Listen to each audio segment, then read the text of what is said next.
കർത്താവേ, നിന്റെ വിശുദ്ധ വേദ പ്രമാണത്തിൽ അടങ്ങിയിരിക്കുന്ന അത്ഭുത കാര്യങ്ങളെ കാണുവാൻ നാഥ ഞങ്ങളുടെ ഹൃദയ കണ്ണുകളെ പ്രകാശിപ്പിക്കണമേ. മറക്കുമോർ വിശുദ്ധ മത്തായി എഴുതിയ സുവിശേഷം 7-ാം അധ്യായം. നിങ്ങൾ വിധിക്കപ്പെടാതിരിപ്പാൻ നിങ്ങളും വിധിക്കരുത്. എന്തെന്നാൽ നിങ്ങൾ വിധിക്കുന്ന വിധിക്ക് അനുസരിച്ച് നിങ്ങളും വിധിക്കപ്പെടും. നിങ്ങൾ അളക്കുന്ന അളവിൻ പ്രകാരമായിരിക്കും നിങ്ങൾക്കും അളക്കപ്പെടുന്നത്. സ്വന്തം കണ്ണിലെ കോല് കാണാതെ നിന്റെ സഹോദരൻ്റെ കണ്ണിലെ കരട് നോക്കുന്നതെന്ത്? അഥവാ നിന്റെ കണ്ണിൽ കോലിരിക്കെ നിന്റെ സഹോദരനോട് നിന്റെ കണ്ണിൽ നിന്നും കരടെടുത്തു കളയുവാൻ അനുവദിച്ചാലും എന്ന് നീ പറയുന്നതെങ്ങനെ? കപടഭക്ത, ആദ്യമേ നിന്റെ കണ്ണിൽ നിന്ന് കോലിനെ മാറ്റുക. അപ്പോൾ നിന്റെ സഹോദരൻ്റെ കണ്ണിലെ കരട് മാറ്റുവാൻ നിനക്ക് തെളിവായി കാണാം. വിശുദ്ധമായത് നിങ്ങൾ നായ്ക്കൾക്ക് കൊടുക്കരുത്. നിങ്ങളുടെ രത്നങ്ങൾ പന്നികളുടെ മുമ്പിലും ഇടരുത്.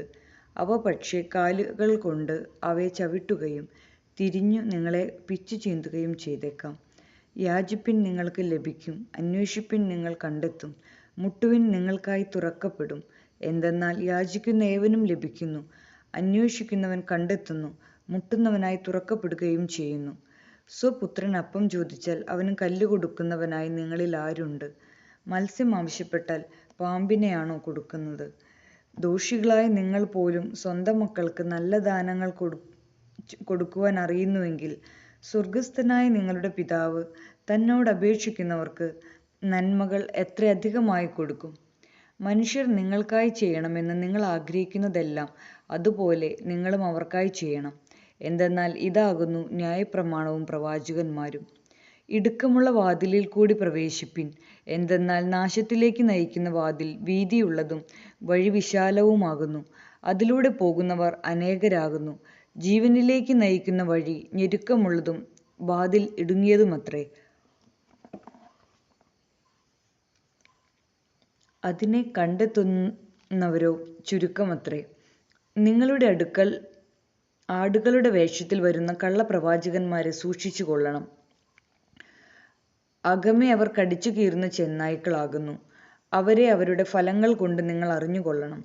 മുള്ളുകളിൽ നിന്ന് മുന്തിരിപ്പഴങ്ങളോ ഞെരിഞ്ഞിലുകളിൽ നിന്ന് അത്തിപ്പഴങ്ങളോ പറിക്കാറുണ്ടോ? ഇങ്ങനെ എല്ലാ നല്ല വൃക്ഷങ്ങളും നല്ല ഫലങ്ങളെ കായ്ക്കുന്നു, ചീത്ത വൃക്ഷമോ ചീത്ത ഫലങ്ങളും കായ്ക്കുന്നു. നല്ല വൃക്ഷത്തിന് ചീത്ത ഫലങ്ങൾ കായ്ക്കാനോ ചീത്ത വൃക്ഷത്തിന് നല്ല ഫലങ്ങൾ കായ്ക്കാനോ സാധ്യമല്ല.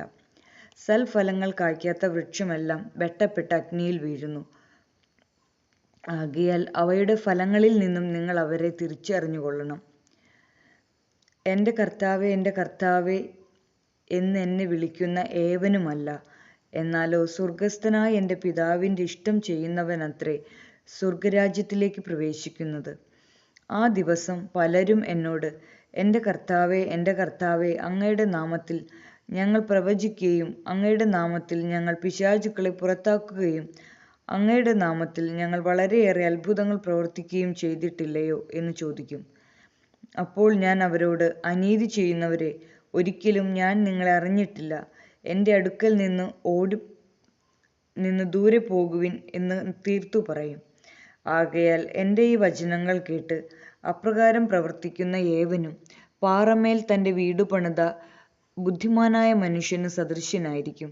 മഴ പെയ്തു, നദികൾ പ്രവഹിച്ചു, കാറ്റടിച്ചു, അവ ആ ഭവനത്തിലടിച്ചു, അത് വീണുപോയില്ല. എന്തെന്നാൽ അതിൻ്റെ അടിസ്ഥാനം പാറമേലായിരുന്നു സ്ഥാപിതമായിരുന്നത്. എൻ്റെ ഈ വചനങ്ങൾ കേട്ടിട്ട് അപ്രകാരം പ്രവർത്തിക്കാത്ത ഏവനും തൻ്റെ വീട് മണലിന്മേൽ പണിത ഭോഷനായ മനുഷ്യനോട് സദൃശ്യനാകുന്നു.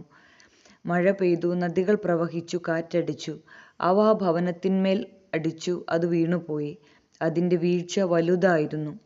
യേശു ഈ വചനങ്ങൾ പറഞ്ഞു കഴിഞ്ഞപ്പോൾ പുരുഷാരം തൻ്റെ ഉപദേശത്തെക്കുറിച്ച് അത്ഭുതപ്പെട്ടു. എന്തെന്നാൽ താൻ പഠിപ്പിച്ചത് അവരുടെ സോപ്രന്മാരെയും പരീശന്മാരെയും പോലെ അല്ലായിരുന്നു, അധികാരമുള്ളവൻ എന്ന വിധത്തിലായിരുന്നു. ആമേൻ. ദൈവമേ, സ്തുതിക്ക് യോഗ്യമാകുന്നു. ബാറക്കുമോർ.